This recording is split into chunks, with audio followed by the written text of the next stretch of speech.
Tamil Nadu agricultural யூனிவர்சிட்டியில் seat allotment plus ஸ்லைடிங்கோட importance பற்றி ஃபுல்ஃபில்லாக இந்த வீடியோவில் பேச போகிறோம். ஸோ நம்ம சேனலுக்கு நியூவாக வரீங்கன்னா மறக்காமல் சேனலை சப்ஸ்கிரைப் பண்ணி வச்சுக்கோங்க. இது வரைக்கும் வீடியோஸ் எல்லாம் பார்க்குறோம், பட் இப்போ வரைக்கும் சேனலை சப்ஸ்கிரைப் பண்ணல அப்படின்னா உங்களோட லவ் அண்ட் சப்போர்ட்டு கொடுங்க. ஸோ இது ஒரு எஜுகேஷனல் சேனலுங்கிறதுனால இதை உங்களோட ரிக்வெஸ்டேஷனாக வைக்கிறோம், சரிங்களா?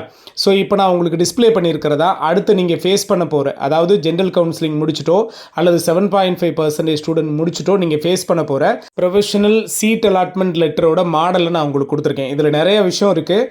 ஸோ ஈஸியாக ஸ்கிப் பண்ணிட்டு போயிடாதீங்க. நீங்கள் அடுத்து ஃபேஸ் பண்ண போகிற விஷயங்கிறதுனால நூக் அண்ட் கார்னர்ஸ் ஃபுல்ஃபில்லாக கவனிங்க, சரிங்களா? இதே மாதிரி சீட் அலாட்மெண்ட் தான் உங்களுக்கும் வரப்போகுது. ஸோ கவுன்சிலிங் முடிச்சதுக்கப்புறம் இப்போ நாம் எதிர்பார்க்குறது பார்த்திங்கன்னா, நாளைக்கு ஈவினிங் 5 மணிக்கு ஜென்ரல் கவுன்சிலிங் முடியுது. 7.5க்கான அலாட்மெண்ட்டையும் நம்ம எதிர்பார்க்குறோம். இப்போ நான் உங்களுக்கு டிஸ்பிளே பண்ணி காமிச்சது கூட 7.5ஓட அலாட்மெண்ட்டு தான் உனக்கு கொடுத்துருக்கேன். இதே மாதிரி தான் உங்களுக்கு ஜென்ரலுக்கான அலாட்மெண்ட்டும் வரும். ஸோ இதில் நம்ம கவனிக்க வேண்டியதில் என்ன சார் அப்படின்னு பார்த்தீங்கன்னா, ஃபஸ்ட்டில் உங்களோட கேண்டிடேட் நேம் இருக்கும், என்ன கோட்டா வைஸ் நீங்கள் வந்து கவுன்சிலிங் அட்டன் பண்ணீங்க அந்த டீட்டெயில் இருக்கும். கவுன்சிலிங் ஃபீஸ் ஸ்டேட்டஸ் வந்து அந்த இடத்துல கம்பல்சரியாக நீங்கள் கவுன்சிலிங் ஃபீஸ் கட்டியிருந்தீங்க அப்படின்னா அந்த இடத்துல பேமெண்ட் ஆப்ஷன் எஸ்ன்னு காமிக்கும். உங்களுடைய கம்யூனிட்டி அண்ட் அப்ளிகேஷன் நம்பர் இருக்கும், சரியா? இதை தாண்டி உங்களுக்கு எந்த கோர்ஸு என்ன காலேஜ் அலாட் ஆகிருக்கு அப்படிங்கிறத கிளியராக கொடுத்துருவாங்க பாருங்கள். ஃபஸ்ட்டில் நான் இப்போ உங்களுக்கு டிஸ்பிளே பண்ணி காமிச்சிருக்கு பார்த்தீங்கன்னா, பிஎஸ்சி ஹான்ஸ் அக்ரிகல்ச்சர் வந்து இவருக்கு அலாட் ஆகிருக்கு. இந்த ஸ்டூடெண்ட்டுக்கு ஃபஸ்ட்டில் அலாட் ஆனது BSc hons agriculture, MIT college of agriculture and technology முசிறியில் உள்ள காலேஜ் வந்து இவருக்கு அலாட் ஆகிருக்கு. இவருக்கு சீட்டு அலாட் ஆன டேட் பார்த்தீங்கன்னா 29ஆம் தேதி அலாட் ஆகிருக்குன்னு வைங்களேன். ஃபார் எக்ஸாம்பிளுக்கு நான் சொல்லிட்டு இருக்கேன். ஸோ ஃபஸ்ட் அலிகேஷனில் இவருக்கு அலாட் ஆகிருக்கு. இவர் என்ன பண்ணிட்டாரு, இங்கேருந்து சர்டிஃபிகேட் வெரிஃபிகேஷனுக்காக போகிறாரு. சர்டிஃபிகேட் வெரிஃபிகேஷனுக்கு TNAU போயிட்டு எனக்கு இந்த காலேஜில் விருப்பம் இல்லை, ஸ்லைடிங் ஆப்ஷன் கொடுத்துட்டு வரேன்னு சொல்லி ஸ்லைடிங் கொடுத்துட்டு வந்துட்டார். ஸ்லைடிங்னா என்ன, நீங்கள் அப்ளை பண்ணப்போ கொடுத்துருந்த கேம்பஸ் ப்ரிஃபரன்ஸில் இன்கேஸ் நீங்கள் 25th பிளேஸில் இருக்கிற காலேஜ் வந்து உங்களுக்கு அலாட் ஆகிருக்கு அப்படின்னா, இல்லை எனக்கு இந்த காலேஜ் வேண்டாம், 24th பிளேஸில் இருக்கிறதோ 23rd பிளேஸில் இருக்கிறதோ காலேஜில் வேகன்சி இருந்தால் எனக்கு கொடுங்க அப்படின்னு நாம் கொடுக்குற ரிக்வெஸ்டேஷன் தான் இந்த ஸ்லைடிங்கிறது.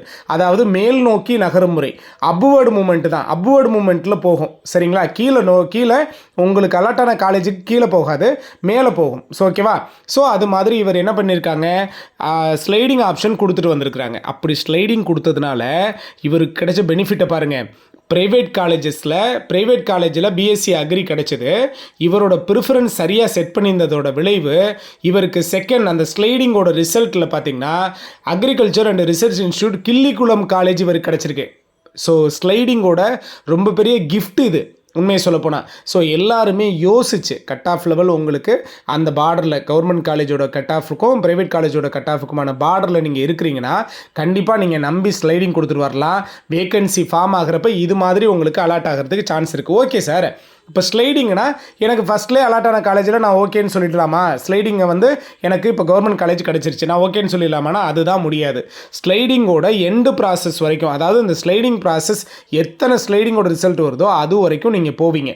அது வரைக்கும் போயிட்டு கடைசி ஸ்லைடிங்கில் எந்த காலேஜ் வந்து உங்களுக்கு அலாட் ஆகிருக்கோ அந்த காலேஜில் தான் நீங்கள் ஜாயின் பண்ண முடியும். சார் எனக்கு செகண்ட் ஸ்லைடிங்கில் கவர்மெண்ட் காலேஜ் கிடச்சிது, தேர்ட் ஸ்லைடிங்கில் நான் தப்பாக வந்து ப்ரிஃபரன்ஸை செட் பண்ணதோட விளைவு நான் வந்து மறுபடியும் எனக்கு ப்ரைவேட் காலேஜே கிடச்சிருச்சுன்னா அந்த காலேஜில் தான் நீங்கள் ஜாயின் பண்ணணும், ஓகேவா?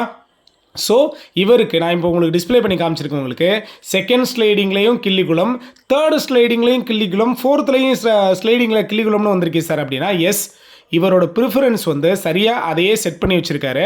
அதனால் இவருக்கு மேலே செட் பண்ண அந்த கிள்ளிக்குளமுக்கு மேலே செட் பண்ண காலேஜில் சீட்ஸ் வந்து வேக்கண்ட் ஆகவே இல்லை. அதனால் செகண்ட் ஸ்லைடிங்லேயும் அலாட் ஆன அதே காலேஜ் வந்திருக்கு, தேர்ட்லேயும் அலாட் ஆன அதே காலேஜ், ஃபோர்த்லேயும் அலாட் ஆன அதே காலேஜ். சார் அப்போது நாம் கொடுக்குற ஸ்லைடிங் ஆப்ஷனில் இன்கேஸ் எங்களோட ப்ரிஃபரன்ஸுக்கு எங்களுக்கு அலாட் ஆன காலேஜுக்கு மேலே இருக்கிற காலேஜில் சீட்டு வந்து இல்லைன்னா செகண்ட் ஸ்லைடிங் தேர்ட் ஸ்லைடிங்லாம் ஒரே காலேஜ் வர்றதுக்கு சான்ஸ் இருக்கா சார் காலேஜ் மாறாமல் அப்படின்னா எஸ். இன்கேஸ் உங்களுடைய கேம்பஸ் ப்ரிஃபரன்ஸை நீங்கள் சரியாக கொடுத்துட்டீங்க அப்படின்னா காலேஜ் வந்து அந்தந்த மேலே இருக்கிற காலேஜில் உங்களுக்கு சீட்டு வேக்கண்ட் ஆச்சுன்னா ஆட்டோமேட்டிக்காக சிஸ்டமே உங்களுக்கு அந்த சீட்டை அலாட் பண்ணி கொடுத்துரும், ஓகேவா? ப்ளஸ் இதை தாண்டி சீட் அலாட்மெண்ட்டில் இன்னொரு டேட்டாவும் இருக்கும். அதாவது நீங்கள் என்னைக்கு சர்டிஃபிகேட் வெரிஃபிகேஷனுக்காக தமிழ்நாடு அக்ரிகல்ச்சரல் யூனிவர்சிட்டிக்கு வரணும் அப்படிங்கிற அந்த டேட்டாவும் இருக்கும். ஆக்சுவலாக நான் உங்களுக்கு டிஸ்பிளே பண்ணி காமிச்சிருக்கிறது பார்த்தீங்கன்னா ஸ்லைடிங்கோட சீட் அலாட்மெண்ட் தான் நான் உங்களுக்கு டிஸ்பிளே பண்ணி காமிச்சிருக்கேன்.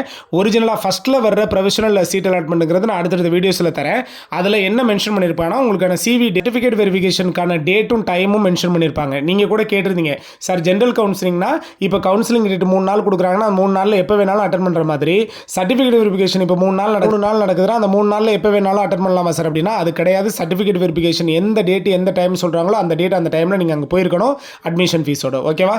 ஸோ இன்னும் அப்டேட் கொடுத்துட்டே இருப்போம். மறக்காமல் சேனலை சப்ஸ்கிரைப் பண்ணிக்கோங்க. தேங்க்யூ.